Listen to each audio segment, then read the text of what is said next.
خیر جب ان کا وفد آیا حضور کے بعد جب قافلہ، آپ نے فرمایا کہ اللہ کے بندے تم نے رجب میں لڑائی کی، اشہر الحرم میں؟ انہوں نے کہا یا رسول اللہ جانتا ہے، ہم نے تو سمجھا کہ یکم شعبان ہے۔ آپ نے فرمایا انی لا اقبل، یہ مال غنیمت ہم نہیں قبول، اشہر حرم میں کیوں لڑائی؟ اب مکے والوں نے آدمی بھیجا، حضور نے فرمایا دیکھو بات سنو، ہمارے صحابہ نے شعبان سمجھ کر حملہ کیا ہے، لیکن چونکہ غلطی ہو گئی ہے، ہم اللہ کے نبی ہیں، ہم معذرت چاہتے ہیں، ہم صراط مستقیم پہ چلنے والے لوگ ہیں، اگر ہم سے غلطی ہوگی تو ہم اپنی غلطی کا اعتراف کریں۔ انہوں نے کہا کہ یا رسول اللہ اگر ایسی بات ہے نا تو مہربانی کریں کہ پھر آپ ہمارے دو بندے جو پکڑے ہوئے نا، حکیم ابن کیسان اور عثمان ابن عبداللہ، وہ واپس کریں۔ حضور نے فرمایا کہ ٹھیک ہے، ہم دو بندے تمہیں واپس کرنے کے لیے تیار ہیں، لیکن ہمارے دو آدمی گم ہیں، 8 میں سے 6 واپس آئے ہیں اور 2 آدمی ہمارے گم ہیں، ہو سکتا ہے وہ تمہارے قریش کے کہیں ہتھے چڑھ جائیں اور وہ ان کو قتل کر دے، پھر ہم ان کو بدلے میں قتل کریں گے، ہم نہیں چھوڑیں گے۔ اگر وہ 2 آدمی ہمارے خیریت سے واپس آ گئے تو ہم تمہارے 2 آدمی واپس کر دیں۔ اچھا خدا کی شان ہے، کچھ دیر گزری وہ 2 آدمی آ گئے، صاحب آ گئے، انہوں نے کہا رسول اللہ ہم تو بھول گئے تھے اور ہم کسی دوسری طرف نکل گئے، اور پھر مجبوری کے بعد ہمیں کوئی نہ قافلہ ملا نہ ساتھی ملے نہ پانی، اور بڑی مشکل سے بہرحال اب ہم پہنچ گئے۔ حضور نے فرمایا ابھی ان 2 کو چھوڑ دو، سواری بھی دو اور مکے بھیج دو، ہم اپنی زبان پہ پابند۔ جب ان کو چھوڑا ان میں سے حکیم ابن کیسان حاضر ہوئے، انہوں نے کہا کہ یا رسول اللہ میں نے یہاں رہ کر آپ کا جمال، آپ کا کمال، اسلام کی صفتیں، نماز، عبادات، اذان دیکھا ہے، میرے دل میں تو اسلام گھر کر چکا ہے، مجھے تو کلمہ پڑھا نہیں یہ جاتا ہے تو جائے اشہد ان لا الہ الا اللہ واشہد ان محمد الرسول اللہ، میں تو واپس نہیں جاتا۔ عثمان ابن عبداللہ چلا گیا، وہ مسلمان نہ ہوا، مکے پہنچنے کے بعد وہ مر گیا اور حالت کفر میں۔ یہ سارا واقعہ جو ہے یہ بھی بعد الہجرہ مدینہ منورہ میں پیش۔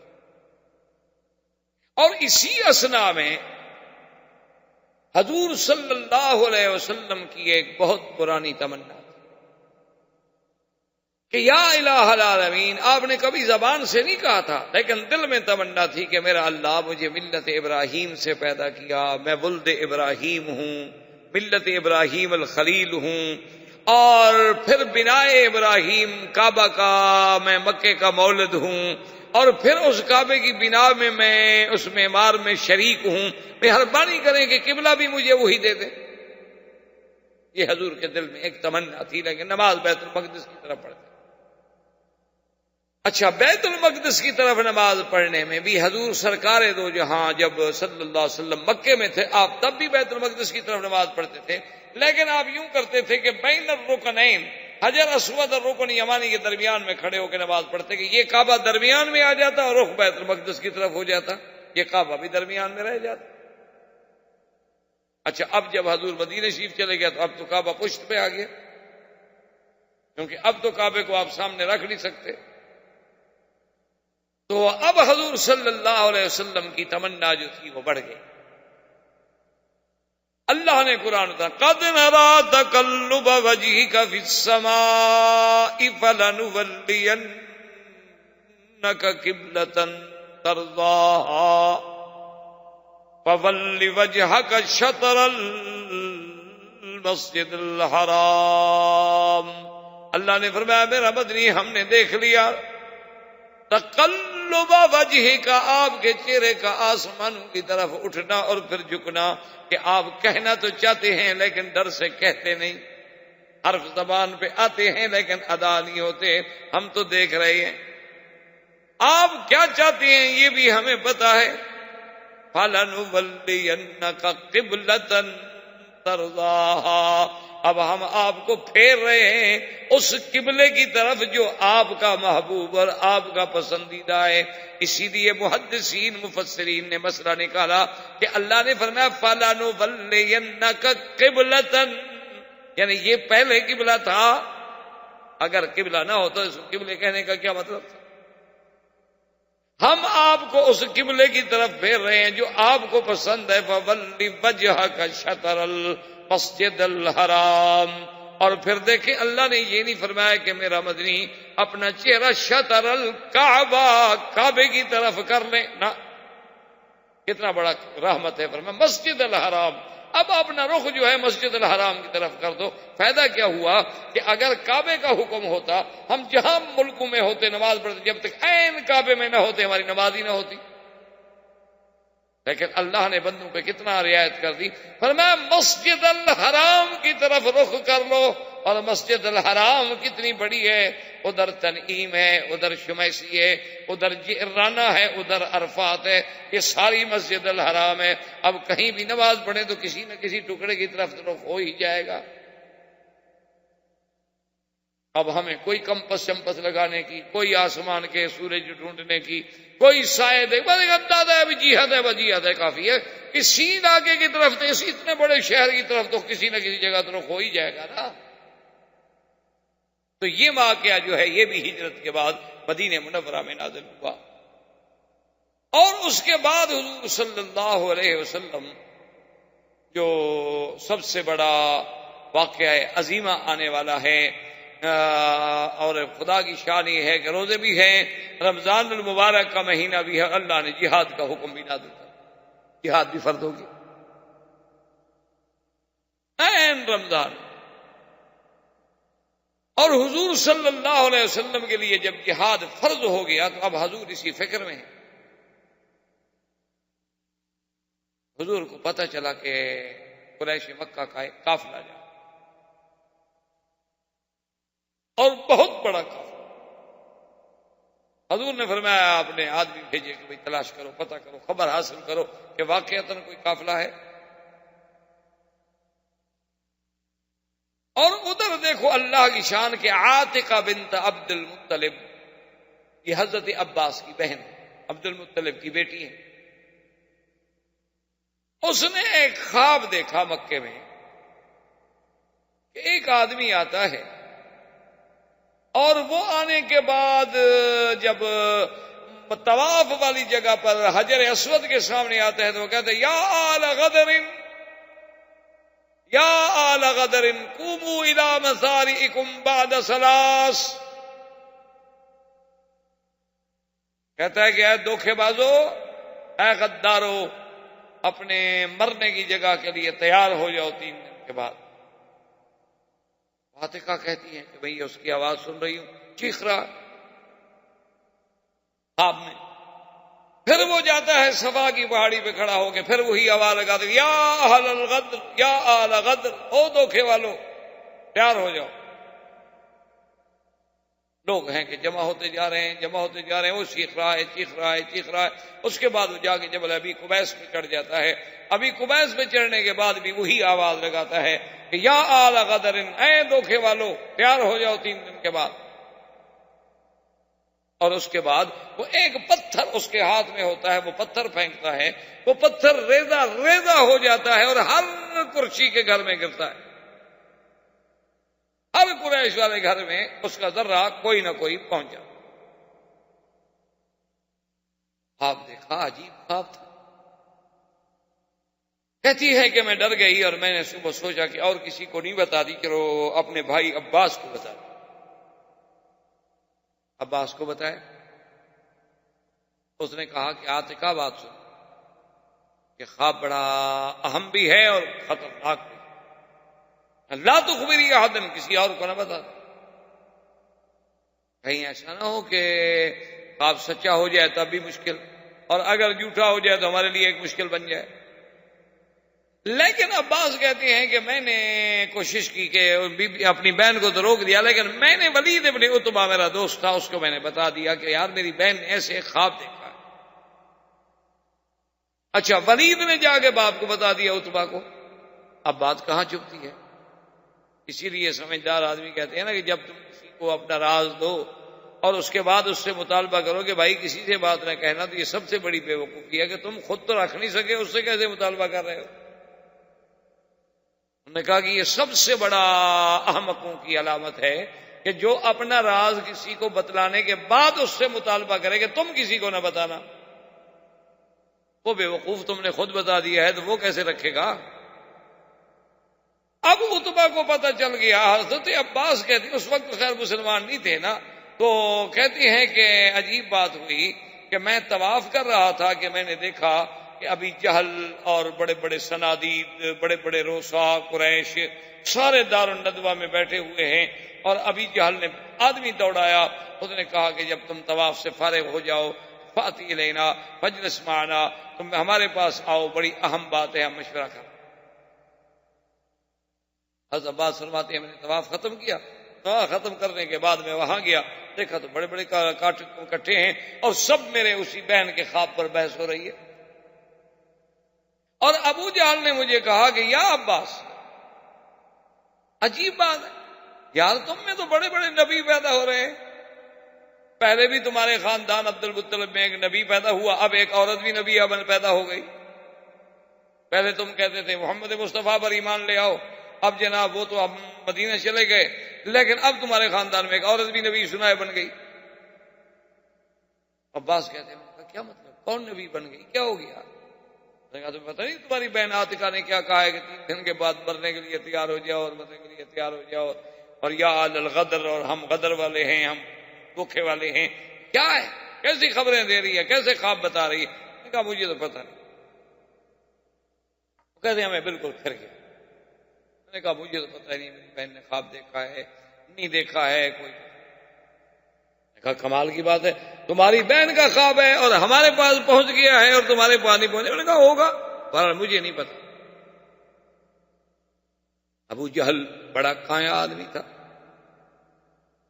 دشمنان اسلام ویسے ظاہری معاملات میں تو بڑے دانا ہوتے، تو اس نے کہا کہ دیکھو عباس، مجھے پتا ہے کہ تمہیں علم ہے، تمہیں علم ہے اور تم چھپا رہے، لیکن یاد رکھو 3 دن کے اندر اندر اگر کوئی واقعہ پیش نہ آیا تو میں پھر تمہارا پورے عرب میں جلوس نکالوں گا کہ اکذب البیت فی العرب، یہ سب سے جھوٹا گھر ہے نعوذ باللہ عرب کے اندر، کیسی ایسی خبریں ہمیں دیتے ہیں، اور میں پھر اشتہار بن کے پورے عرب قبائل میں ڈھونڈوں گا اور تلاش کروں گا اور پھروں گا اور نعوذ باللہ تم لوگوں کو رسوا کر دوں گا۔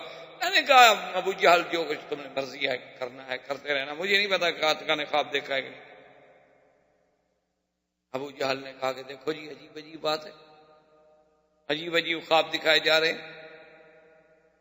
ادھر حضور صلی اللہ علیہ وسلم کو آپ کے سواروں نے، جانثاروں نے اطلاع دی کہ یا رسول اللہ ایک قافلہ آ رہا ہے شام سے اور ابو سفیان کی قیادت میں ہے اور 1000 اونٹ پر وہ قافلہ مشتمل ہے۔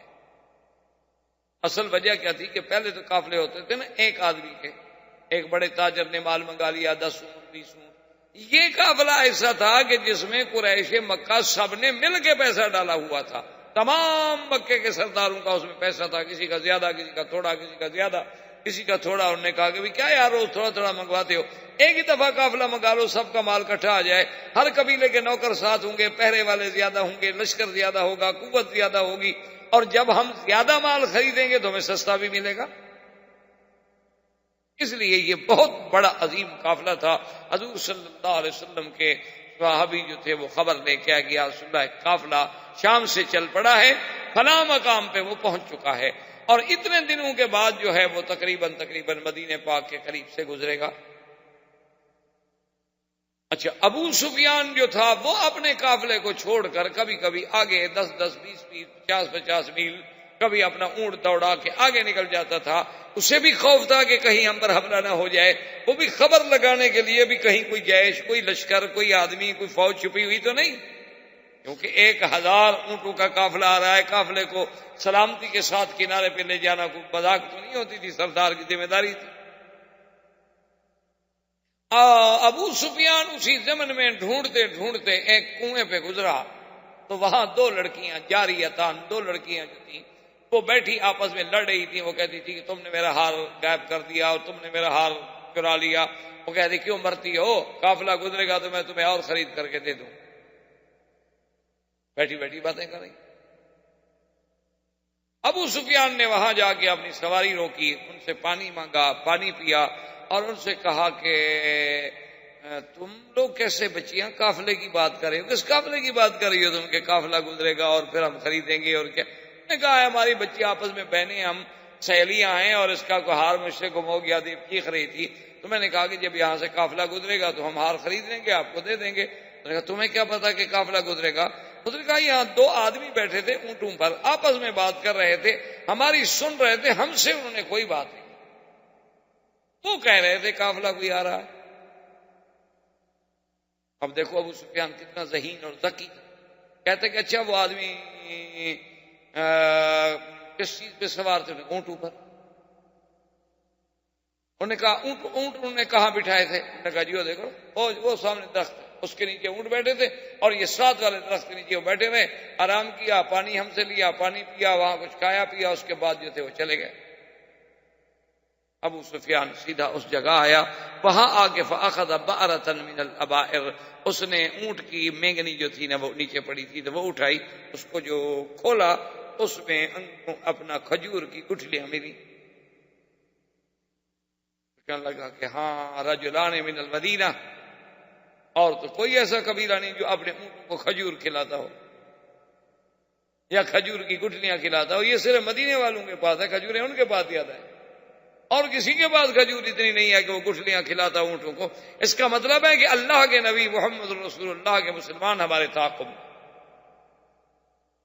ابو سفیان جناب گھبرایا، ڈرا کہ بھئی اتنا بڑے قافلے کی ذمہ داری ہے، تو اس نے ان کا ایک شخص تھا جس کا نام تھا دم، اس کو جناب بھیجا کہ تم بھاگو اور مکے والوں کو اطلاع کرو کہ فوراً میری مدد کے لیے لشکر بھیجیں، میرا قافلہ خطرے میں آ گیا۔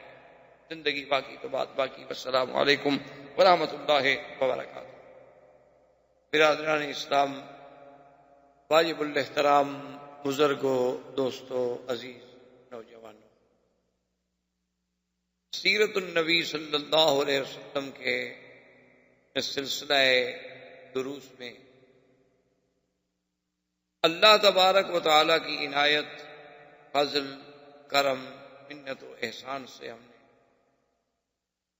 ابتدائے ولادت، بعثت، شباب، نبوت، معارضہ کفار،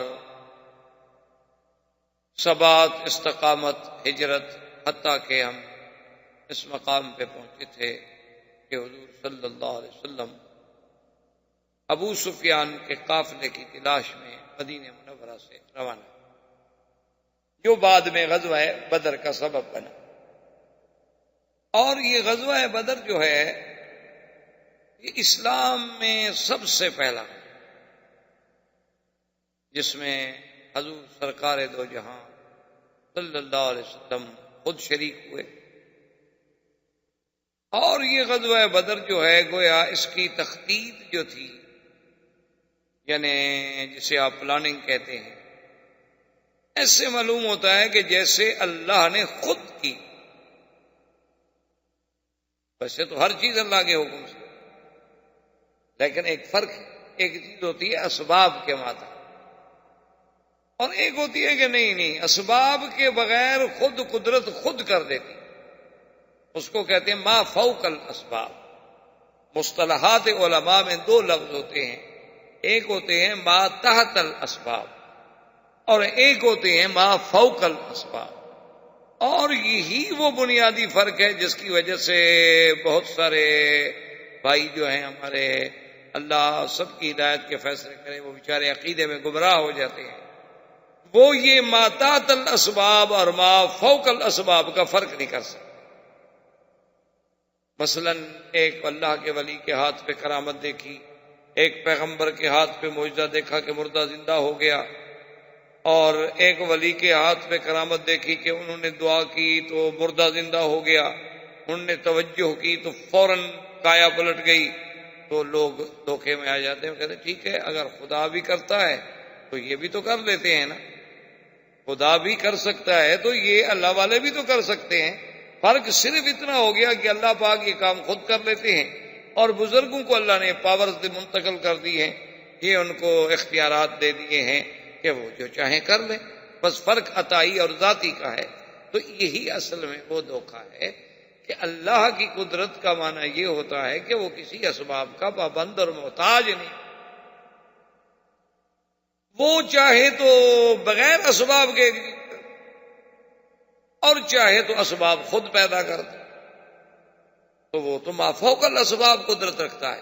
اور بندے جو ہیں ان کے پاس اگر کوئی چیز ہے تو باتحت الاسباب ہوتی ہے کہ اللہ کے حکم سے دعا ہو گئی، ان کو اللہ نے اجازت دے دی، اور خرق عادت کا ظہور ان کے ہاتھوں پہ ہو گیا، یا ہم نے مثلا جدید ٹیکنالوجی سے، جیسے اب آپ دیکھتے ہیں کہ ٹیلی فون کر رہے ہیں آپ، ایک ملک سے دوسرے ملک تک کوئی ستار نہیں، کوئی بات نہیں، سیدھا سیٹلائٹ سے رابطہ ہے، اب فوٹو بھی دیکھ رہے ہیں، بات بھی کر رہے ہیں، لیکن یہ ما تحت الاسباب، ان کا ما فوق الاسباب چیزوں سے کوئی تعلق نہیں ہے۔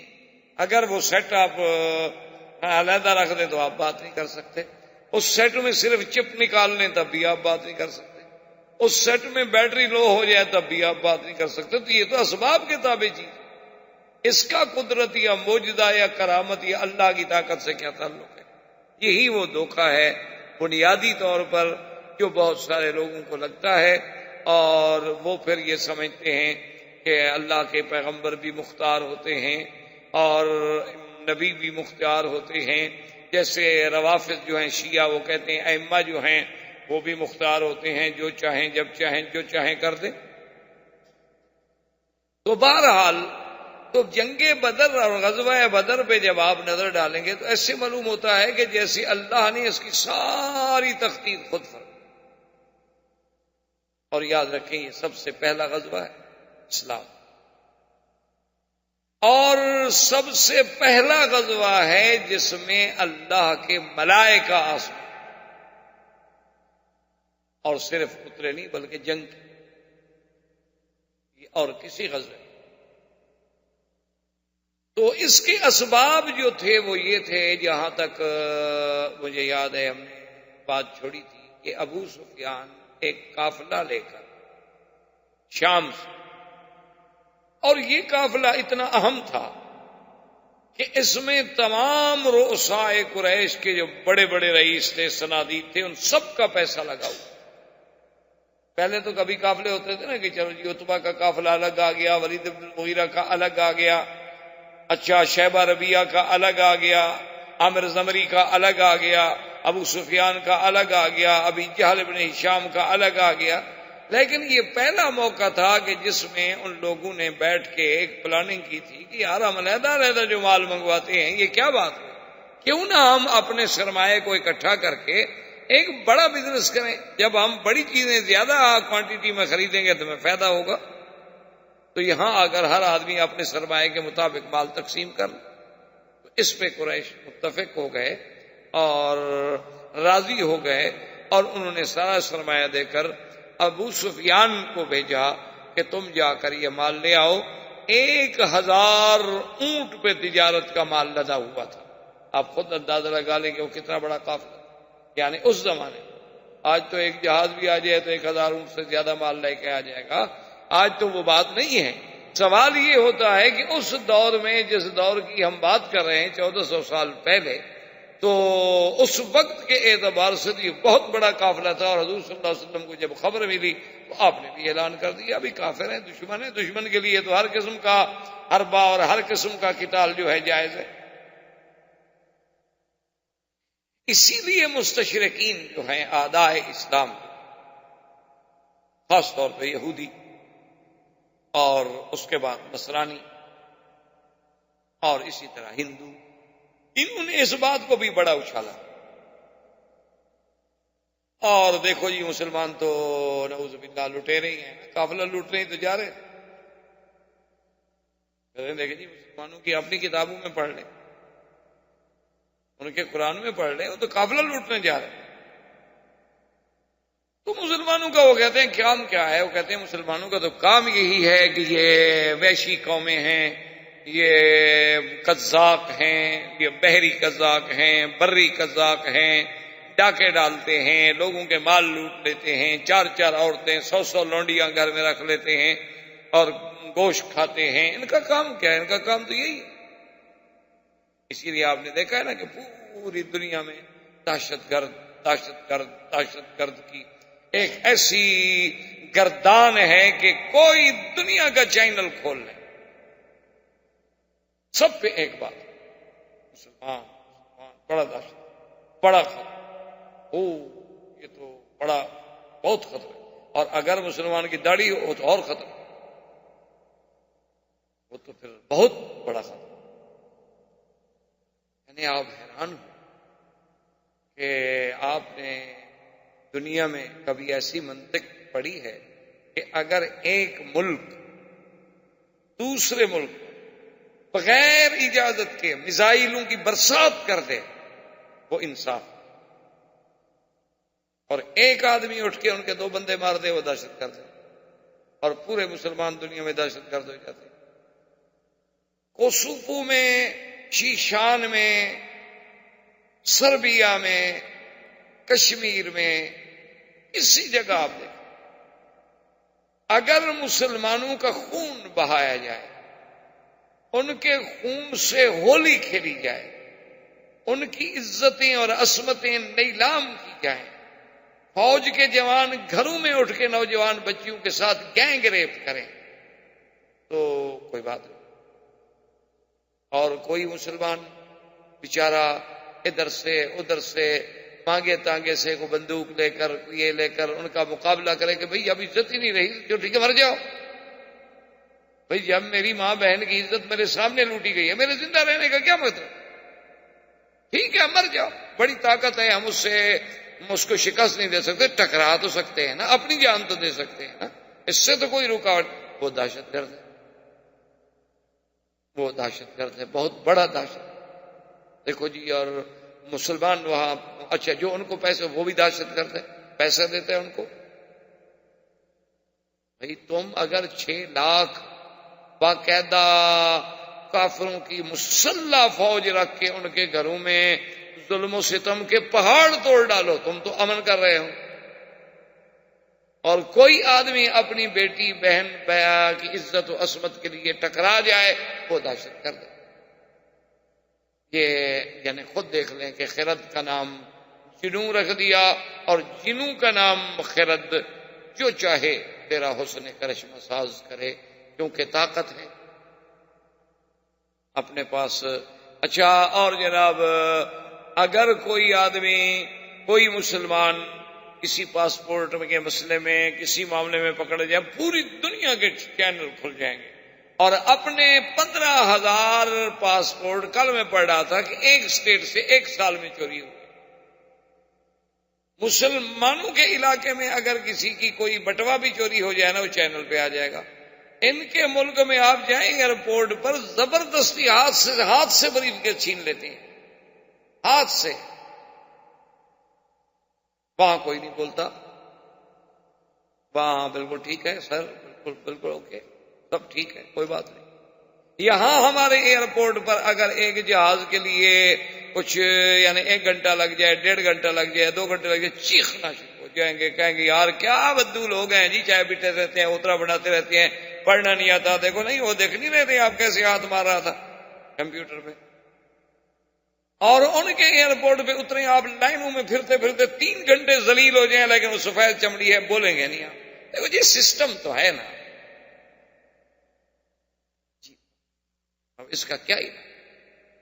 جب مسلمان اتنا مرعوب ہو جائے، جب مسلمان کی نظروں میں کافر اتنا غالب آ، جب مسلمانوں کی نظروں میں یعنی اس قدر ظلم اور انصاف کا کوئی درمیان میں حد فاصل بھی نہ رہے، اور حق کے باطل میں کوئی امتیاز ہی نہ رہے، تو آدمی کسی کو کیا سمجھائے؟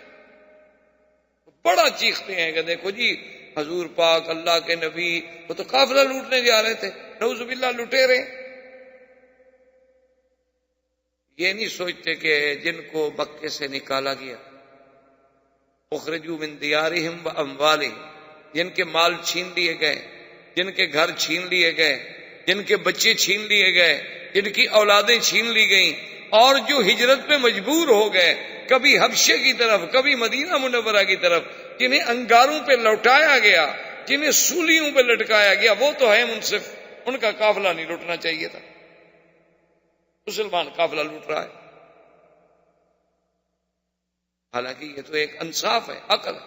حتیٰ کہ آج بھی ہمارے فقہا کے فتویٰ ہے کہ مثال کے طور پر آپ ایک کمپنی میں کام کرتے ہیں، اس کمپنی نے آپ کے ناجائز تنخواہ میں سے مثال کے طور پر 1,000 ریال ناجائز ظلماً مار لیا ہے، فقہا نے فتویٰ دیا ہے کہ اگر کسی دوسرے طریقے سے آپ کو ان کے مال سے اتنے پیسے مل سکتے ہیں تو لے لیں آپ بغیر پوچھے، کیونکہ وہ تو تمہارا حق، وہ تو تمہارا مال ہے، تم اپنا لے رہے ہیں۔ تو اگر مسلمان یہ سوچ کر کے بھئی یہ ان کے قوافلے ہیں اور سب سے بڑی چیز جو ہے آدمی کی اقتصاد پر ضرب ماری جائے تاکہ مکے والے کمزور ہوں اور ہمیں کوئی بدلہ ملے، ہمارے پاس کوئی طاقت بنے، ہمارے پاس کوئی قوت بنے، تو اس میں کون سا ڈاکہ تھا بھائی؟ یہ کہاں سے لٹیرا پن تھا؟ تو بہرحال حضور صلی اللہ علیہ وسلم آپ نے اعلان کر دیا کہ بھئی ابھی سفیان کا قافلہ جا رہا ہے، جو نکلنا چاہتے ہوں اپنی خوشی سے میرے ساتھ چلیں، جو نہ چاہیں تو تقریباً 313 اور بعض روایات میں ہے کہ 314 آدمی حضور کے ساتھ روانہ ہوئے۔ حضور صلی اللہ علیہ وسلم بھی چل رہے ہیں اور بالکل قسم پرسی کا عالم ہے، کوئی جنگ کا تو کوئی ارادہ ہی نہیں تھا، اس لیے نہ گھوڑے ہیں نہ اونٹ ہیں، بس گزارے کی باتیں ہیں، نہ تلواریں ہیں نہ زرہ بند ہیں نہ ڈھال ہیں، یعنی بعض صحابہ کے تو پاؤں میں جوتا بھی نہیں، پیدل چل رہے۔ تلاش کرتے کرتے ابو سفیان کو بھی ڈر تھا کہ ہم چونکہ شام کے آتے تھے نا مدینہ کے راستے سے، کہ ہم مدینہ منورہ کے حدود سے گزر رہے ہیں، لازمی بات ہے کہ مسلمان تو ہمارے خیر خواہ تو ہیں ہی نہیں، نہ ہم ان کے خیر خواہ ہیں، تو دشمن کو تو حق ہے، تو کہیں ایسا نہ ہو کہ ہمارا قافلہ لٹ جائے۔ تو وہ بھی اپنے آدمی دوڑا کے آگے آگے خبریں لیتا تھا، 5-5 10-10 میل اس کے آدمی آگے چلتے تھے کہ خبر تھی کہ اس راستے میں تمہیں کوئی حرکت، کوئی فوج، کوئی چیز تو نظر نہیں آئی۔ تو بہرحال اس کو آیا ابو سفیان خود، اس نے دیکھا کہ 2 لڑکیاں بیٹھی ہوئی باتیں کر رہی ہیں، اس نے پوچھا کہ یہاں کوئی آیا؟ اس نے کہا 2 بندے آئے تھے، باتیں کر رہے تھے، ہم نے سمجھا کوئی نہیں۔ انہوں نے کہا اچھا وہ کس پہ سوار تھے؟ انہوں نے کہا اونٹوں پہ سوار تھے۔ انہوں نے کہا اونٹ کہاں بٹھائے تھے؟ انہوں نے کہا اس جگہ۔ اس نے جا کے اونٹوں کے گوبر کو جو دیکھا تو اس میں گٹھلی ملی، کہنے لگا ہاں اولئک ناس من المدینہ، یہ لازماً مدینہ منورہ کے لوگ ہیں، جو کہ اونٹوں کو گٹھلیاں جو ہے صرف وہی کھلا سکتے ہیں، اور کوئی عرب ایسا نہیں جو اونٹوں کو گٹھلی کھلاتا ہو، تو صاف ظاہر ہے کہ مدینے سے ہمارا تعاقب ہو رہا ہے۔ تو ابو سفیان نے ایک شخص تھا جس کا نام تھا ضمضم، اس کو کہا کہ بھئی تم فوراً تیز رفتار اونٹ لے لو اور اس تیز رفتاری کے ساتھ فاصلہ طے کرو اور پہنچو مکہ مکرمہ، خبر کرو کہ میرا قافلہ جو ہے خطرے میں آ گیا ہے۔ لازماً مکے والے جو ہے فوراً وہاں سے لشکر بھیجیں، فوج بھیجیں، مدد بھیجیں تاکہ قافلے کو ہم امانت و حفاظت کے ساتھ لے جا سکیں، لیکن تم نے ایسا اونٹ لینا ہے اور سفر میں کہیں آرام نہیں۔ بڑے بڑے عجیب قسم کے اونٹ ہوتے، اب بھی ہمارے یہاں صحرا میں، آپ کے ہاں ہندوستان راجستھان میں، ہمارے یہاں سندھ کے صحراؤں میں، اسی طرح پنجاب کے صحراؤں میں اب بھی وہ اونٹوں کی عجیب عجیب نسلیں ملتی ہیں۔ یعنی میں نے خود دیکھا ہے، اونٹوں پہ سفر بھی کیا ہے، تو ایک آدمی نے مجھے بتایا کہ یہ اونٹ جو آپ دیکھ رہے ہیں ہم آپ کے لیے لائے ہیں کہ ذرا آپ شوق سے اس پہ سواری کریں۔ تو انہوں نے کہا کہ جناب اس اونٹ کی تو عادت یہ ہے کہ جب ہم اس پہ سفر کرتے ہیں نا تو یہ جب ناک سے ہم ناس کھینچتا ہے نا کر کے تو ہمیں اندازہ ہو جاتا ہے کہ 100 میل کا فاصلہ کر چکا ہے، 100 میل کے بعد تو یہ صرف ناس کھینچتا ہے۔ اور چلنے کا یہ عالم ہے کہ آپ بالکل بلا مبالغہ پانی کا پیالہ بھر کے ہاتھ میں رکھ لیں وہ نہیں گرے گا، پانی نہیں گرے گا، قطعاً سوال پیدا نہیں۔ یہ ابھی جو عرب کو پیش کیے جاتے ہیں وہ ایسے اونٹ نہیں ہوتے، وہاں اونٹ تو بڑی بڑی چیز ہوتی ہے، بڑی بڑی قیمتی، یعنی بالکل آپ پیالہ دودھ کا بھر کے ہاتھ میں رکھ لیں اور اونٹ پہ بیٹھ جائیں، مزہ رہے کہ اس پہ تو ذرا گر جائے باہر، اور اتنا تیز چلتے ہیں نا جی آپ تصور نہیں کر سکتے۔ صحرا میں تو جیپیں فیل ہو جاتی ہیں، اونٹ نکل جاتا ہے جیپ سے، یعنی 4 ویلر گاڑیاں جو ہیں وہ بھی رہ جاتی ہیں، لیکن اونٹ ہو نسل والا ایسے نہیں۔ تو بہرحال اس نے اونٹ دیا، وہ بھاگا جائے۔ اس نے کیا کیا؟ اب بدبخت دیکھے نا کیسے اس نے جناب پہلے تو اونٹ کو زخمی کیا، جب مکے کے قریب پہنچ گیا اونٹ کو تلوار کے ساتھ زخمی، اور پھر یہ ہے کہ وہ سارا خون جو تھا اپنے اوپر ڈالا، اپنے کپڑے پھاڑ ڈالے اور وہاں سے چیخنا شروع کیا، الغوث المدد، الغوث الغوث یا قریش، الغوث یا قریش۔ اب قریشی بھاگ رہے ہیں، وہ کیا بات ہے، بات تو کرو، بات نہیں کرتا۔ اونٹ دوڑا ہے چلا جا رہا ہے، جو آتا ہے اس کے پیچھے دوڑا ہے، جو آتا ہے اس کے پیچھے دوڑا ہے کہ بھی کیا ہو گیا؟ اونٹ زخمی ہے، بندہ زخمی ہے، خون سے لت پت ہے، لیکن نہ تو اترتا ہے بدبخت اونٹ سے اور نہ بات بتاتا ہے، وہ چیخ رہا ہے مدد مدد الغوث الغوث۔ چلتے چلتے چلتے جناب وہ کعبہ شریف کے باہر آیا، اونٹ وہاں بٹھایا اور دوڑ کے کعبہ شریف کے اندر چلا گیا، الغوث الغوث الغوث۔ اتنے میں سارا مکہ اکٹھا کر دیا نا اس نے۔ اعلان کرنے والے تو عجیب ہوتے ہیں، اس نے پورا ایک ٹینشن پیدا کر دی نا سارے مکے میں، بھاگ رہے ہیں، ادھر سے آ رہا ہے، ادھر سے آ رہا ہے، ادھر سے آ رہا ہے، کہ زخمی ہے، خون میں گھرا ہوا ہے، بات نہیں کرتا، کہتا ہے مدد کرو مدد کرو۔ جب مکے میں پہنچا تو پورا حرم بھر گیا، سارے لوگ آئے، کیا بات ہے؟ اس نے کہا کیا بات؟ ابو سفیان تو خطرے میں۔ اسی طرح جو عاتقہ بنت عبد المطلب نے خواب دیکھا تھا، یہ عبد المطلب کی بیٹی ہیں، عباس کی بہن۔ حضرت عباس ابھی مسلمان نہیں ہوئے تھے، بعد میں تو الحمدللہ اسلام لے آئے، اور عبد المطلب کے بیٹے ہیں ام رسول اللہ صلی اللہ علیہ وسلم، ان کی بہن تھی عاتقہ۔ عاتقہ نے خواب دیکھا تھا کہ ایک آدمی آتا ہے، آواز لگاتا ہے کعبے میں کہ یا آل الغدر قوموا الی مسارعکم بعد ثلاث، کہ اے غدار قوم کی نسل غدر والو، 3 دن کے بعد اپنے قتل کی جگہوں پر جانے کے لیے تیار ہو۔ میں حیران، اس آدمی نے کعبے میں آواز دی، صفا پہ آواز دی، جبل ابی قبیس پہ چڑھ گیا آواز دی، پھر جبل ابی قبیس سے اس نے ایک پتھر پھینکا، اور وہ پتھر کوئی ایسا عجیب پھینکا گیا کہ اس کا ایک ایک ذرہ، ایک ایک ریزہ جو تھا تمام کفار قریش کے گھر میں پہنچ گیا۔ یہ خواب ہے، خواب دیکھ رہی ہے بیچاری۔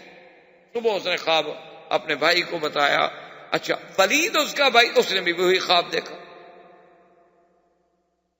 اب انہوں نے کہا کہ کسی کو بتائیں نہیں، لیکن بات نکل گئی، ابھی جہل کو پہنچی، تو اس نے حضرت عباس، ابھی اسلام نہیں لایا، نے کہا عباس یہ کیا بات ہے؟ پہلے تم لوگوں میں سے بنو ہاشم اور بنو عبد المطلب سے ایک اللہ کے نبی پیدا ہوا، اس نے کہا میں نبی ہوں، میری نبوت کو مانو، اب تمہاری عورتیں بھی نبوت کا دعویٰ کرنے لگ گئی ہیں۔ نے کہا وہ کیسے؟ انہوں نے کہا تمہیں پتہ نہیں کہ عاتقہ نے کیا خواب بنایا ہے کہ 3 دن کے بعد جاؤ اور ایسے پتھر پھینکا اور ہر گھر میں پتھر آیا اور فلاں ہوا۔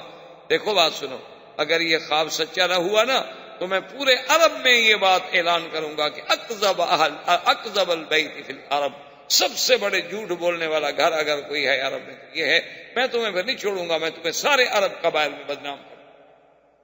بعد نے کہا ابھی مجھے نہیں پتا، تم جانو خواب جانو۔ اب ابھی 3 دن نہیں گزرے تھے کہ جناب یہ زمزم پہنچ گیا۔ اب وہ سوچ میں پڑے کہ کیا بات؟ اس نے کہا ابھی ابو سفیان کہاں ہے؟ اس نے کہا ابو سفیان اس وقت فلاں مقام پہ ہوگا، لیکن وہ تو بالکل خطرے میں گھر چکا ہے، اور ہو سکتا ہے کہ ہماری مدد وہاں پہنچتے پہنچتے وہ قافلہ ہمارا لٹ بھی چکا ہو۔ تو ابھی جہل نے، سب نے، عتبہ، عتیبہ، شیبہ، ربیعہ، ابی لہب، امیہ بن خلف، سب کٹے ہو گئے۔ انہوں نے کہا قریشیوں تیار ہو جاؤ۔ ہر قریش کا قبیلہ جو ہے نکلے اپنے اپنے جوانوں کے ساتھ، اور سواریاں، ہتھیار سب مکمل تیار کر لو۔ تو بہرحال یعنی یہ یہاں سے تقریباً بعض روایات میں 990 آدمی ہے اور بعض میں 1000 آدمی ہے، 1000 کا قافلہ، اور بڑے لڑاکا لوگ، اور گھوڑے 200 تو صرف گھوڑے تھے ان کے، یعنی باقی ہر آدمی 1000 آدمی اپنے اپنے اونٹ پہ ہے، کسی ایک اونٹ پہ 2 آدمی بھی نہیں۔ 1000 اونٹ جو ہے وہ تو باقاعدہ سواری کے لیے، 200 گھوڑا احتیاط کے لیے ساتھ ہے، اور اس کے بعد گانے والیاں اور کائنات اور مغنیات اور اصحاب الرایات، یہ طوائفیں جو تھی نا یہ جھنڈے والیاں کہلاتی تھی، جو کہ جھنڈا لگا لیتی تھی گھر پہ تو لوگوں کو پتہ لگے کہ یہ طوائف،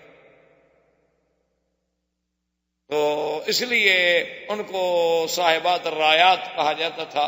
تو یہ بھی ساتھ لے لی گئی، یہ گائیں گی اور ہماری مجلسیں ہوں گی، اور اگر جنگ ہوگی تو پیچھے سے ہمیں ترانے گا گا کے ہمیں جو ہے وہ قوت دیں گی، طاقت دیں گی ہمیں لڑنے کے لیے، کہ آدمی مست ہو جاتا ہے نا۔ عرب لڑکیاں شعر پڑتی ہیں، بزدل ہو کے گھرا ہو گے تو کس کو منہ دکھاؤ گے، عجیب عجیب اشعار پڑتے۔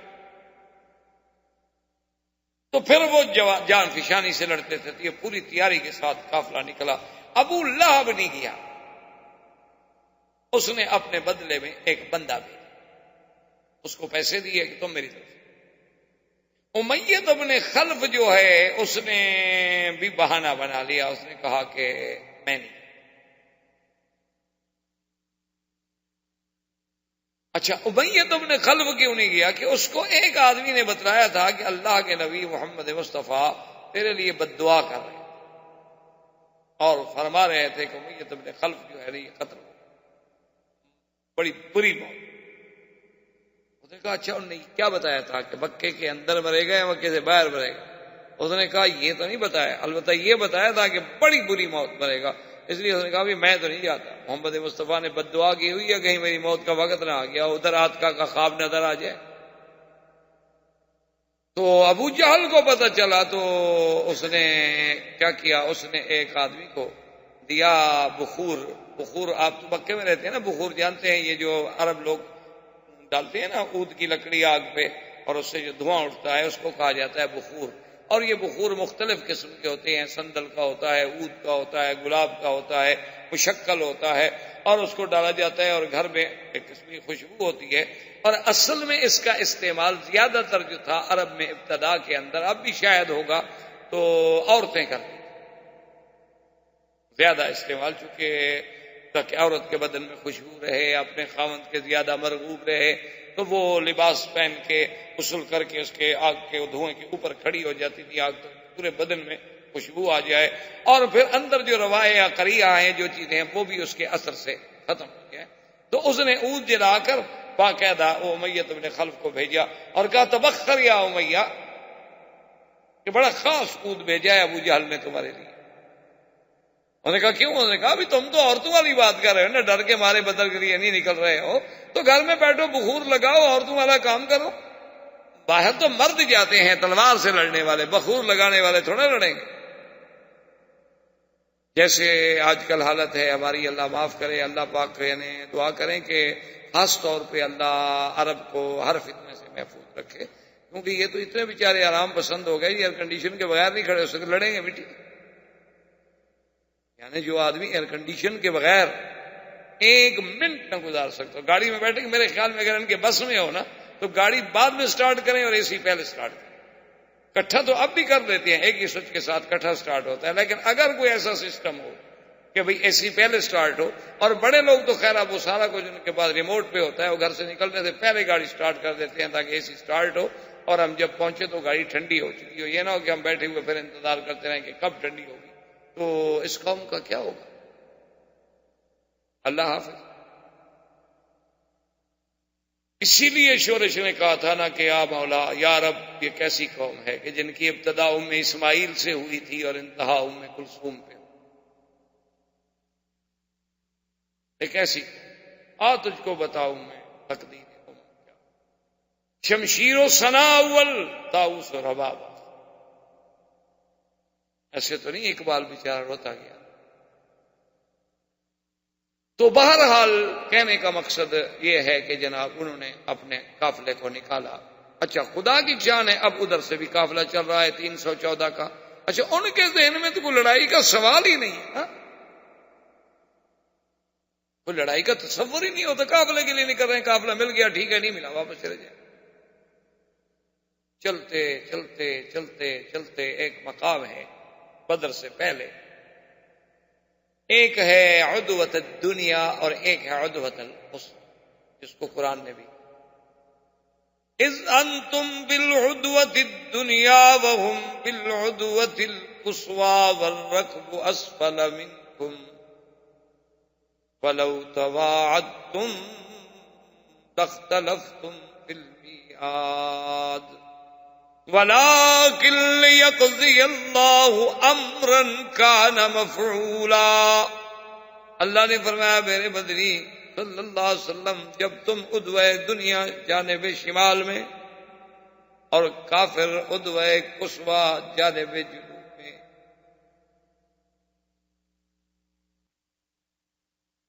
والركب اسفل منكم اور قافلہ تم دونوں سے نیچے. کیسے انتظام ہم نے کیا کہ تم ادھر ہو، کافر ادھر ہے، قافلہ نیچے ہے سمندر کی طرف. اللہ نے فرمایا لو تواعدتم لاختلفتم فی المیعاد، اگر تم آپس میں پروگرام بنا کر بھی کوئی پروگرام لڑائی کا بناتے تو ضرور ایک دوسرے سے آگے پیچھے ہو جاتے. ایسا نہ ہوتا، ہو سکتا ہے وہ نہ آتے، ہو سکتا ہے آپ لیٹ ہو جاتے. وَلَٰكِن لِّيَقْضِيَ اللَّهُ أَمْرًا كَانَ مَفْعُولًا، اللہ پاک جو چاہتے ہیں، جو فیصلہ کر لیتے ہیں، جو قضا کر لیتے ہیں، پھر وہ ہو کے رہتی ہے. یہ تو ہمارا فیصلہ تھا کہ ہونا چاہیے. لِيَهْلِكَ مَنْ هَلَكَ عَن بَيِّنَةٍ وَيَحْيَىٰ مَنْ حَيَّ عَن بَيِّنَةٍ، کہ جس نے برباد ہونا ہے وہ بھی دلیل کے بعد، سمجھ کے بعد. یہ نہ کہے کہ مجھے پتہ نہیں، پھر سمجھ کے جان بوجھ کے برباد ہو. اور جس نے زندہ رہنا ہے اور اسلام قبول کرنا ہے وہ بھی حق کو باطل دیکھ لے اچھی طرح. یہ نہیں زبردستی قبول کرے، نہیں، حق کو باطل واضح ہو. ہم کھولنا چاہتے. اور جناب جب یہ مکے سے نکلے تو ان کو ایک فکر ہو گئی، کیونکہ قریش نے بنو کنانا کا ایک آدمی قتل کیا تھا، اور بنو کنانا جو تھے وہ انتقام لینے کی انتظار میں تھے کہ ہمیں قریش کا بندہ ملے اور ہم بھی قتل کر. یہ تو قبائل میں پھر ہوتا ہے. وہاں تو یہ تصور نہیں ہے کہ بھی آدمی مر جائے اور وہ چھوڑ جائیں، بھول جائیں. نہیں، عجیب لوگ ہوتے ہیں ان کے، یعنی آپ سوچ نہیں سکتے. ایک آدمی کے والد کو قتل کیا گیا، اس کا بیٹا پڑھا لکھا، ٹھیک ٹھاک تعلیم یافتہ، تقریباً پتہ نہیں ایم اے تھا یا کیا تھا. وہ وہاں سے بالکل ابھی بچہ تھا، کالج سے نکلا، اور اس وقت وہ کالج میں تھا جب اس کے باپ کو قتل کیا گیا. وہ کالج سے ہی وہیں سے اس کو ماں نے کہا کہ اب بیٹا تم یتیم ہو گیا، تمہارا کوئی بھی نہیں بچا ہے. جو رشتہ دار ہیں وہ بہت دور کے رشتہ دار ہیں، اب تو تمہاری اپنی جان خطرے میں ہے، تم کسی طرح باہر نکل جاؤ. تو جو کچھ ماں کے پاس پیسہ پونجی تھی بیچاری نے زیور بیور بیچ بوچھ کے اس کو دی، اور وہ جرمنی نکل گئی. جرمنی جا کے پتہ نہیں اس نے کتنی بڑی بڑی ڈگریاں حاصل کی، وہ کتنا تعلیم میں آگے بڑھ گیا. اور جناب آپ حیران ہوں گے کہ وہ تقریباً کوئی 23 سال گزرنے کے بعد اب دنیا بھول گئی، اس کی ماں بھی مر گئی، کچھ نہیں رہا پیچھے. 23 سال گزرنے کے بعد وہ وہاں سے واپس آتا ہے اور آ کے باقاعدہ کلاشنکوف خریدتا ہے. 2 آدمی کرائے کے قاتل اپنے ساتھ لیتا ہے، اور جن لوگوں نے اس کے باپ کو مارا تھا ان کے 13 بندے جا کے مار دیتا ہے. 23 سال کے بعد. وہ پڑھا لکھا تھا لیکن وہ دماغ سے وہ بات نہیں نکلی. ماں باپ کا بدلہ تو لینا ہے، ورنہ لوگ کیا کہیں گے، اتنا بغیرت بیٹا تھا کہ اپنے باپ کے خون کا بدلہ بھی نہیں لے سکتا. کیسی اولاد، یہ قبائل میں یہ ہوتا ہے. تو بہرحال تو اس نے اب جناب ان کو خیال آیا ابو جہل کو کہ اب جا تو رہے ہیں ہم بدر کی طرف، مدینے کی طرف. اس وقت تو بدر کا تصور نہیں تھا نا، وہ تو راستے میں آ رہے تھے بھی قافلے کو بچانا ہے. قافلہ جہاں ملے، رابوں کو ملے، بستورہ ملے، کسی جگہ مل جائے. ان کو تو پتہ نہیں تھا کہ اللہ کی فیصلہ ہمارا بدر میں ہونا ہے. تو اس نے کہا ہم جا تو رہے ہیں لیکن جب مکہ خالی ہو جائے، ہم تو سب لوگ جا رہے ہیں، اور بنو کنانا اگر آگے مکے پہ حملہ کر دے، ہماری عورتیں ہی اٹھا کے لے جائیں تو ہم کیا کر لیں گے؟ ان سے تو ہماری بنتی نہیں، جنگ ہے ہماری. تو شیطان ابلیس لعین جو ہے نا، ایسے موقعوں کی انتظار میں رہتا. وہ فوراً سراقہ ایک سردار تھا قبیلہ کا، اس کی شکل میں آیا اور ابو جہل کو آ کے ملا. کہنے لگا ابو جہل لماذا تردد، کیوں ڈر رہے ہو، کیا بات؟ اس نے کہا سردار بات ٹھیک ہے، ہمارا بنو کنانا سے جھگڑا ہے، ہم جو سارے باہر جا رہے ہیں اور بنو کنانا والے مکے پہ حملہ کر دیں، مکہ تو خالی. اس نے کہا مت گھبراؤ، انی جار لکم، میں جو تمہارا ہمسایہ ہوں میں نگرانی کروں گا، مکے پہ میں حملہ نہیں کرنے دوں گا. اس نے کہا اس کا تو تم فکر نہیں، مکے پہ تو کوئی قبیلہ نہیں ہے، یہاں تو میں پہلا. اگلی بات ہے بڑا اچھا موقع ہے، اور پہنچو، قافلہ لٹ گیا، برباد ہو جاؤ گے. 1000 اونٹ ہے، اور مسلمانوں کو اگر 1000 اونٹ تجارت کا مال مل گیا تو کیا سمجھتے ہو خاموش مدینے میں بیٹھ رہیں گے؟ وہ تو غریب ہیں، مجبور ہیں کہ ان کے پاس طاقت نہیں، دولت نہیں. ورنہ یہ تھوڑا ہے کہ مسلمان کے پاس ضمیر نہیں، ایمان نہیں. ابو جہل نے کہا ہاں بات تو تمہاری ٹھیک ہے، چلو نکلو. اب جناب یہ یہاں سے چل پڑے. قافلے نے، ابو سفیان نے بڑی عقل مندی کا ثبوت دیا. اس نے اپنے قافلے کو ایک غیر معتاد راستے سے بالکل سمندر کے قریب کر دیا. آپ دیکھیں نا کبھی پرانے راستے سے مدینہ منورہ جائیں، عربوں کے راستے سے، آپ کو سمندر نظر آتا ہے باقاعدہ، اسی کنارے پہ آپ چل رہے ہو، تو اس نے اپنے قافلے کو اور زیادہ سمندر کے قریب کر دیا اور پہاڑوں کی اوٹ میں آ گیا اور راستہ غیر محتاط تھا، تو اب نہ تو مسلمانوں کو پتہ چل رہا ہے قافلہ کہاں ہے، اور نہ ان مکے والے تو خیر یہاں سے نہیں کر رہے۔ حضور صلی اللہ علیہ وسلم حضرت ابو بکر صدیق رضی اللہ تعالی عنہ کو لے کر اسی تلاش میں نکلے اور چلے کہ ہم دیکھیں کہ قافلہ کہاں ہے، کو پتہ چل جائے۔ راستے میں آتی ہیں، اسی بدر کے راستے میں تو سڑک کے کنارے ایک بوڑھا آدمی بیٹھا ہوا ہے، بدو ہے بوڑھا، اس کو آ کر ملے، آپ نے پوچھا کہ بھئی تمہیں کوئی خیر خبر قافلے کا کوئی پتہ؟ اس نے کہا کہ بات یہ ہے کہ میرے جو معلومات ہیں مجھے پتہ چلا ہے کہ قافلہ جو ہے اس کا تو ہمیں پتہ نہیں حقیقت میں کہ کدھر،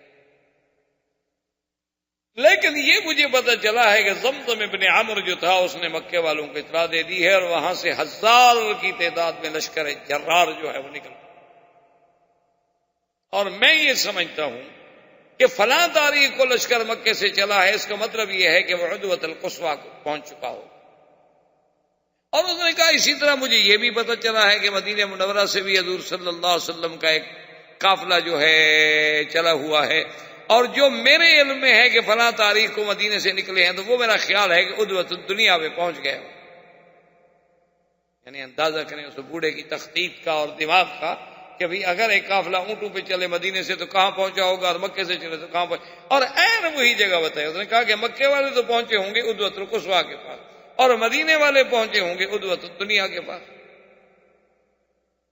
تو اب جب وہاں آ گئے تو کچھ صحابہ حضور کی خدمت میں آئے، انہوں نے کہا کہ یا رسول اللہ کہ ہمیں اس جگہ نہیں رکنا چاہیے، اور 2 آدمیوں سے معلومات بھی حضور کو ہو گئے کہ بھئی قافلہ جو ہے وہ آ تو رہا ہے لیکن اپنے راستے پر نہیں، محتاط طریق پر نہیں ہے، معلوم یہ ہوتا ہے کہ اس نے اور زیادہ سمندر کی طرف اختیار کر لیا ہے۔ انہوں نے کہا حضور ہمیں یہاں نہیں رکنا چاہیے جہاں ہم رکے ہوئے ہیں عدوۃ الدنیا کے پاس، یہاں کو پانی نہیں، ہم چاہیے کہ ہم ایسے مقام پہ جائیں کہ جہاں پانی۔ تو یہ وہاں سے پانی کے لیے چلے اور بدر میں پہنچے۔ اللہ کو منظور، اللہ نے جو بدر کو شان دے دی کہ قیامت تک بدر کا نام جو ہے قرآن میں پڑھا جائے، قیامت تک بدر کا نام جو ہے وہ زندہ رہے گا، تاریخ کے ماتھے پہ اسلام کا ایک عظیم جومر، عظیم غزوہ، عظیم فتح، یوم الفرقان۔ تو یہ ماہ بدر پر پہنچے، اور اس صحابی نے ایک اور مشورہ بھی دیا، اس نے کہا کہ یا رسول اللہ ہم ایسا کریں کہ اور جو چھوٹے چھوٹے یہاں چشمے ہیں، کنویں ہیں، ان سب کو ہم بند کر دیں، تاکہ اگر واقعی کوئی کافروں کا لشکر آ بھی رہا ہے تو ان کے پاس پانی نہیں ہوگا، ہمارے پاس پانی ہوگا۔ یہ اپنی طرف سے حضور نے فرمایا ہاں ٹھیک رائٹ، اور اللہ نے آسمانوں سے بارش کی۔ اللہ کی شان ہے، دیکھیں قرآن پاک نے خود اس نقشے کو بیان کیا۔ اذ یغشیکم النعاس امنة منه وينزل عليكم من السماء ماء ليطهركم به ويذهب عنكم رجز الشيطان وليربط على قلوبكم ويثبت به الأقدام۔ اللہ نے فرمایا کہ ہم نے میرا مدنی صلی اللہ علیہ وسلم ایک تو آپ کی صحابہ پر ایک نعاس کہتے ہیں نیند مسلم، اور دوسرا ہم نے آسمانوں سے بارش برسا دی۔ کیوں؟ تاکہ وہ زمین ٹھنڈی بھی ہو جائے، جم بھی جائے، چلنے میں بھی آسانی ہو، اور یہ نیند، یہ پانی، یہ رحمت کیوں کی؟ تاکہ تمہارے دلوں میں اگر کوئی چیز شیطانی وساوس ہیں تو اللہ ان کو بھی دور کر دے، اور ہم نے یہ کر دیا لِيَرْبِطَ عَلَىٰ قُلُوبِكُمْ، اس نیند کو بھیج کر ہم نے آپ کے دلوں کو مضبوط کر دیا، فَيُثَبِّتَ بِهِ الْأَقْدَامَ، اور زمین کو جما کے ہم نے موقع دیا کہ آپ قدم جما کے لڑ سکیں۔ یہ سارا انتظام اللہ کی قدرت خود کرتی جا رہی ہے۔ ابو جہل نے بھی 2 آدمی بھیجے، اس نے کہا کہ تم نکلو پتہ کرو کہ بھئی وہ کیا ہوا۔ تو بہرحال تھوڑی دیر کے بعد ابو سفیان کی اطلاع پہنچی مکے والوں کو۔ اس نے کہا دیکھو بھائی، میرا قافلہ تو نکل گیا، اب مسلمان مجھ پہ حملہ نہیں کر سکتے، کیونکہ تم بدر میں آ گئے ہو، غزوۃ القصویٰ پہ پہنچے ہوئے، اور میں تو اس سے اور زیادہ مکے کی طرف نکل گیا ہوں نا، تو مسلمان تو اور ادھر ابھی مدینے کی طرف ہیں، تو اب وہ آپ کے لشکر کو عبور کر کے تمہارے ساتھ نہیں لڑ سکتے نا، آگے لشکر بیٹھا ہوا ہے 1000 کا، تو لہذا قافلہ صحیح سلامت نکل گیا ہے۔ اور میری رائے یہ ہے کہ تمام سرداران قریش جو ہیں دوبارہ غور کریں، واپس آ جائیں کہ اب لڑنے کی کیا ضرورت ہے، مقصد تو قافلے کا تحفظ تھا، قافلہ تو نکل گیا۔ جب پتہ لگا بنی زہرہ کو کہ قافلہ چلا گیا، انہوں نے کہا بھی ہم بھی واپس جاتے ہیں، ہم کیوں لڑیں بھی خامخواہ بلا وجہ، اب مسلمانوں کو کیوں ڈھونڈیں ہم۔ بنو ہاشم کو پتہ چلا، انہوں نے کہا بھی بات تو ٹھیک ہے، ہم آئے تھے قافلے کے تحفظ کے لیے، ہمارا قافلہ خیریت سے چلا گیا، اب ہم کیوں خامخواہ جائیں اور مسلمانوں کو تلاش کرتے پھریں گے جی تم کہاں ہو کہاں ہو کہاں ہو۔ وہ بھی قافلہ ڈھونڈنے آئے تھے، ان کو بھی نہ ملا، وہ بھی جہاں ہوں گے آخر تنگ آ گئے، واپس چلے جائیں۔ بنو ہاشم نے کہا ہم بھی واپس جاتے، بنو زہرہ نے کہا ہم بھی واپس جاتے، عتبہ نے تو خیر کھڑے ہو کے اعلان ہی کر دیا، اس نے کہا بھی ہم تو واپس جا رہے ہیں، ہم نہیں لڑتے، کیوں جائے مسلمانوں کو ڈھونڈنے کے لیے۔ بھائی تم لوگوں نے اعلان کیا تھا کہ اپنے قافلے کی حفاظت کے لیے نکلو، اور ہم قافلے کی حفاظت کے لیے نکلے اور بالکل خیریت سے ہمارا قافلہ چلا گیا۔ ابو جہل کو پتہ چلا، اس نے کہا تو مرے گئے، اتنی مشکل سے میں اتنی بڑی تعداد اتنی بڑی قوت لے کے نکلا تھا کہ آج مسلمانوں کو ہمیشہ کے لیے ختم کر دیں، یہ تو پھر کچھ نہ ہوا، اتنا سفر کر کے بھی ہم آئے اور مسلمان ہمیں پتا ہے کہ ہیں تو اسی راستے میں، یہ نہیں پتا کہ کہاں ہیں۔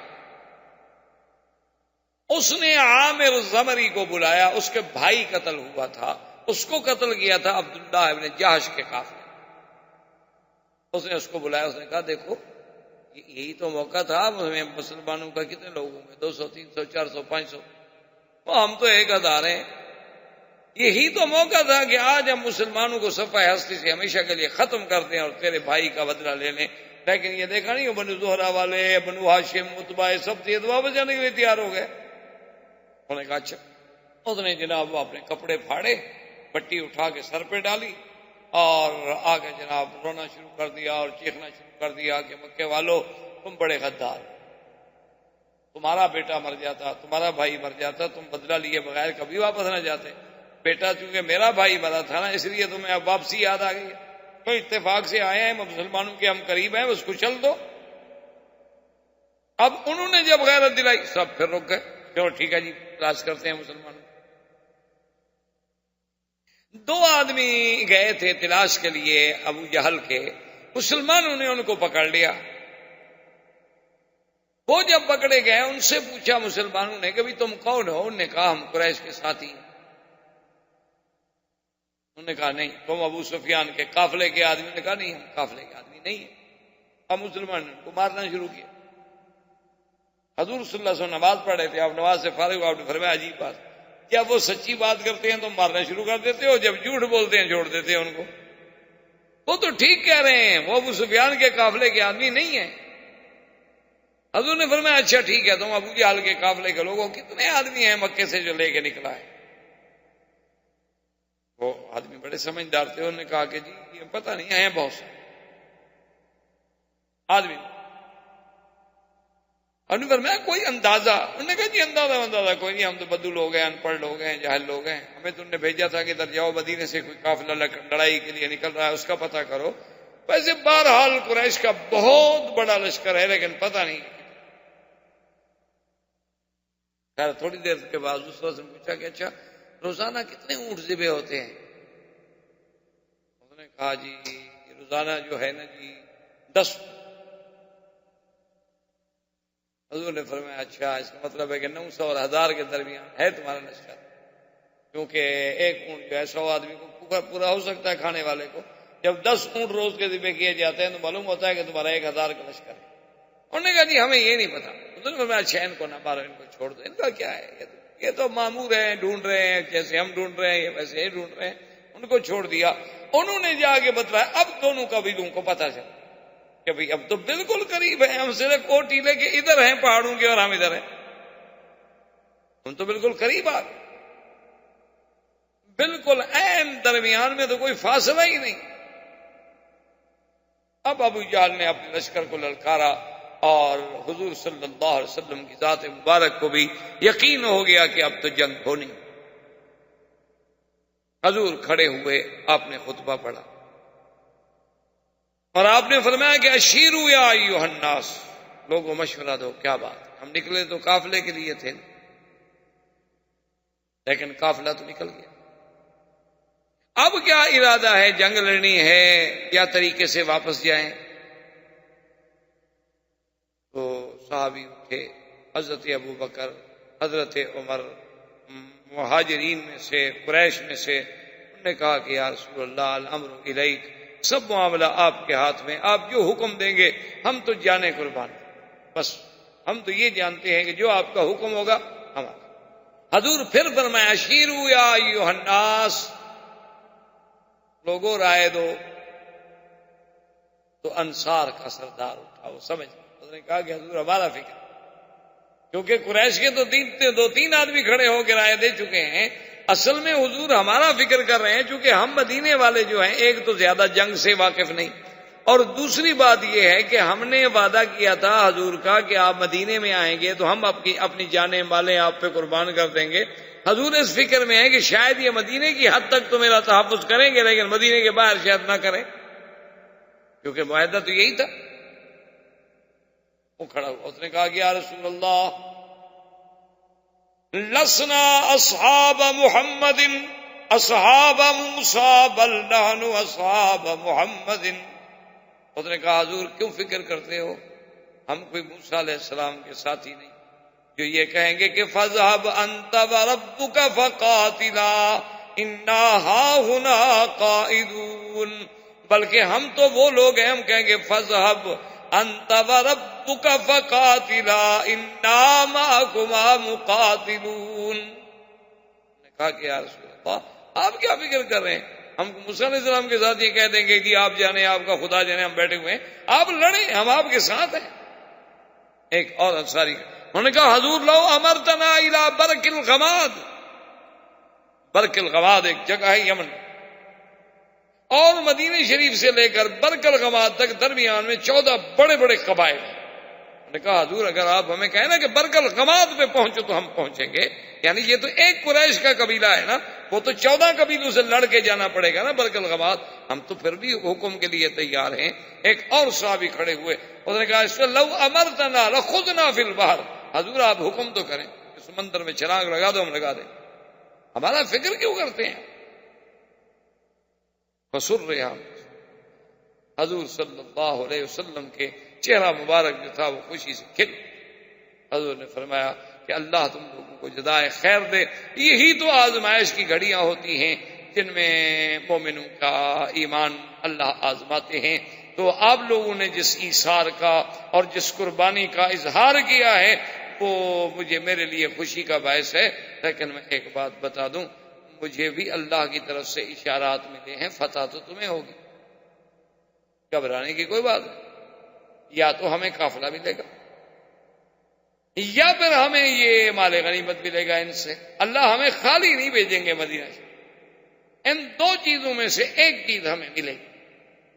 ادھر کفار نے اپنی خیمے لگا دیے اور فوج بٹھا دی، ادھر حضور پاک نے حکم دے دیا بھی اپنے خیمے شیمے نصب کرو اور بیٹھ جاؤ، تیار ہو جاؤ. تو صحابہ اکٹھے ہوئے، انہوں نے کہا کہ یا رسول اللہ ہمارا ایک مشورہ ہے. سعد بن معاذ نے آ کے عرض، انہوں نے فرمایا بتاؤ کیا. اس نے کہا حضور ایک تو ہم آپ کے لیے بنا دیتے ہیں عریش.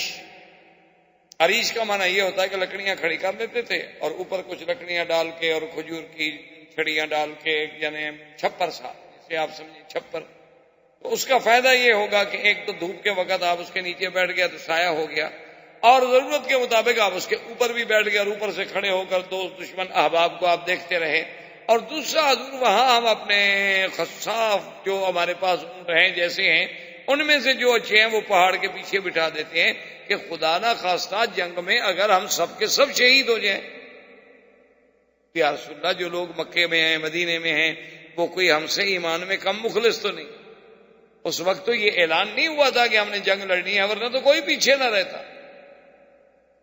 وہ تو ایک رائے تھی کہ قافلہ جا رہا ہے، اسی لیے تو حضور نے حضرت عثمان کو بھی منع کر دیا۔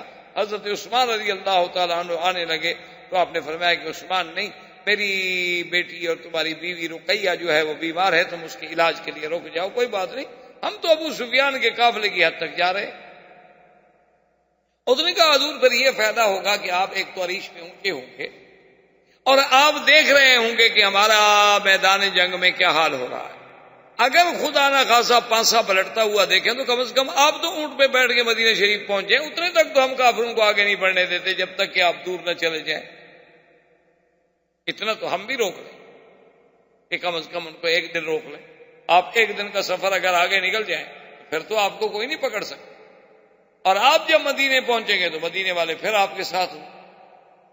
حضور نے فرمایا کہ اچھا ٹھیک ہے، تم نے جو رائے دی ہے ٹھیک، عریش بناؤ۔ چھپر بن گیا۔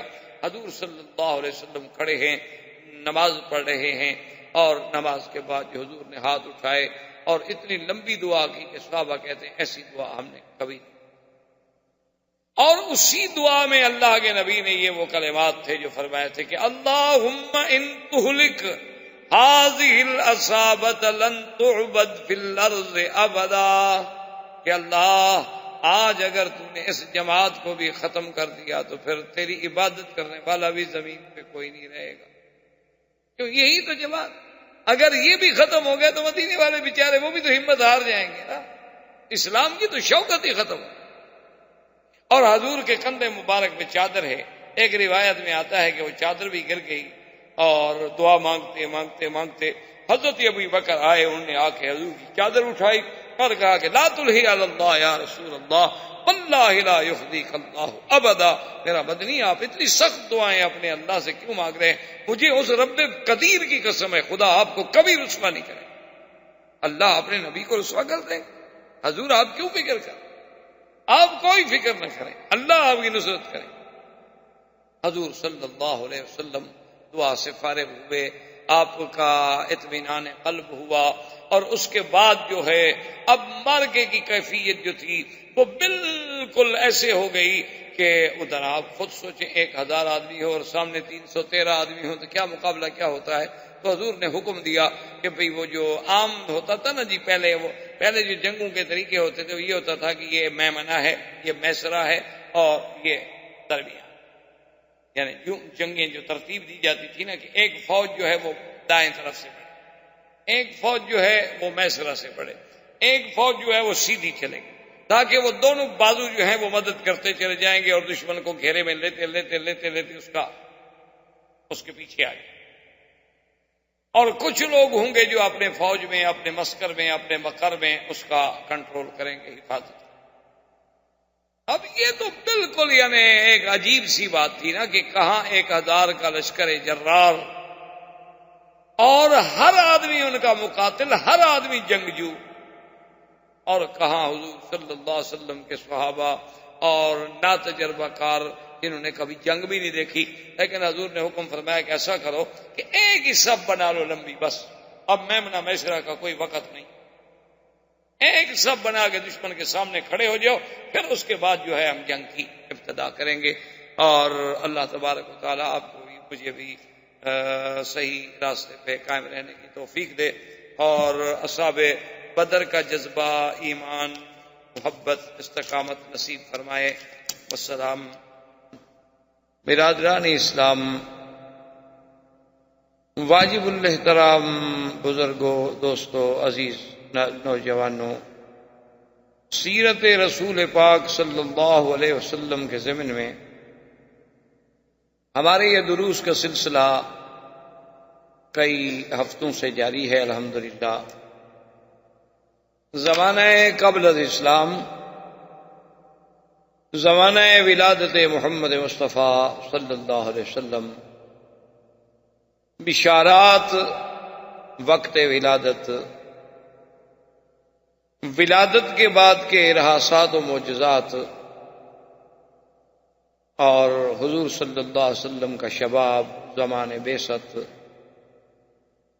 معارضہ کفار قریش، تعذیب مسلمین، ہجرت الی الحبشہ، ہجرت الی المدینہ، اور ہمارے دروس کی بات پہنچی تھی غزوہ بدر۔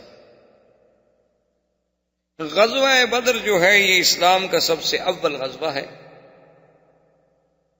غزوہ بدر جو ہے یہ ایک ایسی باعظمت اور شان والا غزوہ ہے کہ اس کے بعد اس کے مقابلے پہ کوئی غزوہ نہیں آ سکتا، اور اسی غزوہ بدر کو، یوم بدر کو، اللہ نے قرآن میں یوم الفرقان کے نام سے ذکر فرمایا،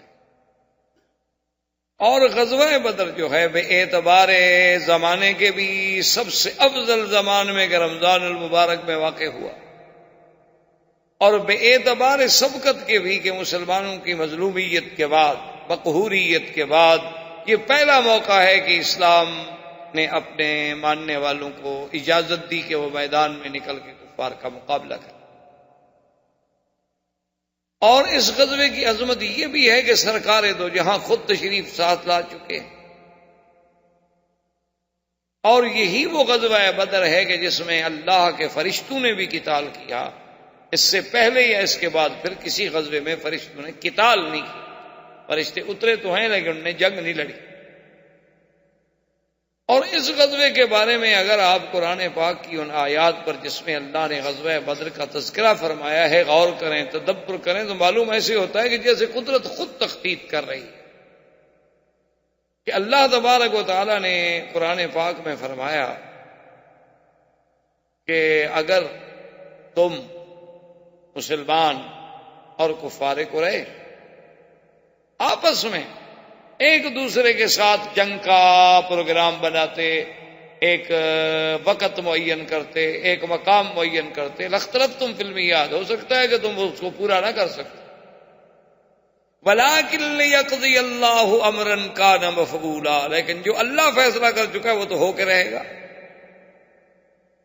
ایسی تخطیط کے مسلمانوں کا مدینے سے نکلنا، ابو سفیان کا قافلے کو بچا کے لے جانا، سرزمین مکہ میں مکے والوں کو اطلاع ہو جانی، اور ابو جہل جو ہے اپنے پورے لاؤ لشکر کے ساتھ 1000 مقاتلین کو لے کے چل رہا ہے، اور 1000 اونٹ ہے، 200 گھوڑے ساتھ ہیں، اور کائنات گانے والیاں اور ان کے شامیانے اور سارے انتظام کے ساتھ جا رہا ہے، اور سب سے پھر اس کو ڈھارس بندھانے کے لیے شیطان جو ہے وہ بھی ایک سردار کی شکل میں ساتھ، یعنی ایک عجیب منظر ہے۔ اور دیکھیں ایسا ایسا قدرت قریب لا رہی ہے کہ إذ أنتم بالعدوة الدنيا وهم بالعدوة القصوى والركب أسفل منكم ولو تواعدتم لاختلفتم في الميعاد۔ اللہ نے فرمایا جب تم عدوہ دنیا میں تھے اور کافر عدوہ قصویٰ میں تھے، یہ جگہ کا نام، آپ جب بدر سے نکلیں گے نا تو پہلے پھر وہ عدوہ آئے، عدوہ دنیا۔ اسی طرح پھر بدر صغریٰ ہے، بیر استراحہ ہے، یہ حضور صلی اللہ علیہ وسلم کے منازل ہیں مدینہ شریف تک۔ اور اللہ فرما رہے ہیں دیکھو خود نقشہ کہ تم عدوہ دنیا کی طرف تھے اور کافر قصویٰ کی طرف تھے، کیونکہ مدینہ شمال میں واقع ہے، مسلمان جو تھے وہ شمال سے تھے اور یہ جنوب سے جا رہے۔ وَالرَّكْبُ أَسْفَلَ مِنْكُمْ، اور قافلہ نیچے سے جا رہا۔ وَلَوْ تَوَاعَدتُّمْ لَاخْتَلَفْتُمْ فِي الْمِيعَادِ وَلَكِنْ لِيَقْضِيَ اللَّهُ أَمْرًا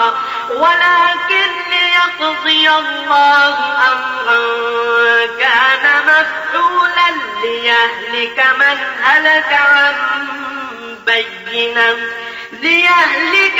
هلك عن بينة ويحيى من حي عن بينة وإن الله لسميع عليم.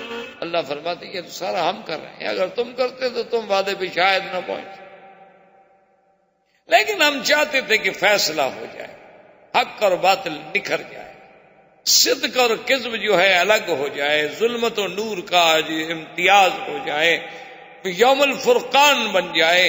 اس کے بعد حضور صلی اللہ علیہ وسلم پھر آگے بڑھے. صحابہ نے کہا کہ آگے بڑھے چونکہ یہاں تو پانی کا مسئلہ ہو. پھر یہ بدر میں آئے، مقام بدر پہ پہنچے، مائے بدر پہ پہنچے، اور اس طرف کافروں نے ڈیرا ڈال لیا اور ادھر مسلمانوں نے اب آمنے سامنے صفیں بن گئی. حضور صلی اللہ علیہ وسلم نے حکم دیا کہ مسلمان جو ہیں وہ صرف ایک ہی صف بنا لیں، بس اب میمنہ میسرہ کی گنجائش ہی نہیں. کتنے آدمی ہیں؟ 313 تو آدمی، اور سامنے 1000 کا لشکر ہے. اب میمنہ میسرہ تو وہاں ہوتا ہے نا کہ جب کسی کے آپ نے فوج پہ اور کسی مقام پہ حملہ کرنا ہے. اب تو ایک آمنے سامنے کی بات ہے، تو ایک ہی صف بنا دی گئی. اور کافروں میں ایک رواج تھا، اور اس زمانے میں یہ عادات تھی کہ جب جنگیں ہوتی تھی، چونکہ جنگ تلوار کی تھی، نیزے کی تھی، اور تیروں سے بارشیں ہوتی تھیں، اور تو کوئی یہ تو نئی جدید ٹیکنیک تو نہیں تھی کہ آپ اپنے ملکوں میں بیٹھ کے ہزاروں میل دور سے، سینکڑوں میل دور سے میزائل پھینک دیں. یہ تو سسٹم نہیں تھا. اب تو جنگ نہیں ہے حقیقتاً اگر دیکھا جائے، اب تو یہ ایک جدید ٹیکنالوجی کی اور دماغ کی جنگ.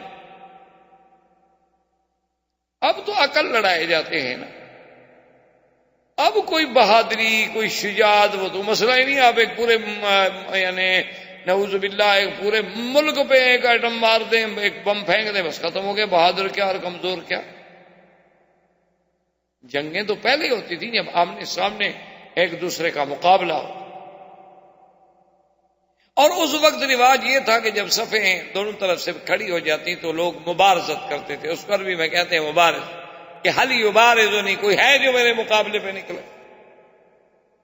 تو کافروں سے ان کے بڑے جنگجو تھے، لڑاکا تھے، اتبا وغیرہ، وہ نکلے. انہوں نے کہا کوئی ہے ہمارے بعد؟ تو حضور صلی اللہ علیہ وسلم کی طرف سے حضرت مصعب بن عمیر اور سیدنا حمزہ نے. اللہ کی شان ہے کہ اللہ نے مسلمانوں کے لیے نصرت لکھی تھی، انہوں نے کافروں کو قتل کر دیا، مرے گئے کافر. اب اور جنگ میں تیزی آنے لگی، دونوں طرف سے غصہ بڑھنے لگا، جوش بڑھنے لگا.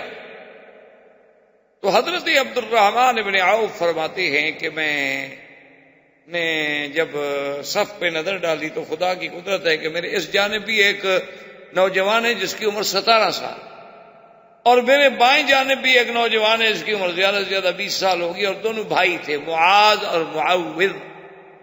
بعض علماء نے کہا ایک کا نام معاذ تھا اور ایک کا نام اوف تھا. یہ افرا کے بیٹے تھے، معاذ معوذ ابن افرا.